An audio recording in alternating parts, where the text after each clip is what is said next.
Do you think globalization started only in modern times? Actually, it began many centuries ago. The idea of countries being interlinked is not new and stretches back into ancient history, well before the modern era. A global world means connection between different countries. People, goods, and ideas move across regions, making societies more linked and allowing for the exchange of new products, cultures, and technologies. Even in pre-modern times, global connections existed.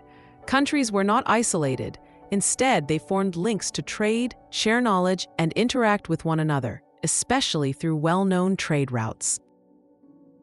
The Silk routes were very important. They connected Asia, Europe, and Africa. These routes helped goods, people, and information move between faraway lands, shaping the world's history and culture. Goods like silk, spices, and textiles were traded on these routes. The silk routes allowed valuable items to move from one region to another, fueling economies and creating a demand for distant products. People also moved from one place to another. Traders, travelers, and migrants traveled widely, bringing their culture and experiences. These movements made the world more connected and diverse through interaction. Culture and ideas also spread, not just goods. Religions like Buddhism and Islam spread across regions, carried by travelers and traders. This cultural exchange changed societies and introduced new beliefs. Technology helped in travel. Ships and navigation improved trade.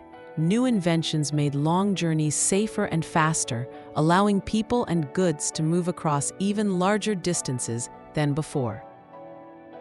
The world was connected even in old times. These connections created early globalization, providing the base for what we now call the modern global world. These connections formed the beginnings of globalization and laid the foundation for the modern global world that we experience today, shaping our history and how nations interact. Quick revision. Global world means connections between countries. Remember the Silk routes, trade and migration, and the importance of cultural exchange in connecting people and places. Question 1. What is meant by a global world? A global world means connection between countries through trade, movement of people, and exchange of ideas. Question 2. What were the Silk routes? A. Silk routes were ancient trade routes connecting Asia, Europe, and Africa, used for trade and cultural exchange. Next, we will learn about the Silk routes and their importance. Stay curious and prepare to understand how these ancient routes helped shape our world.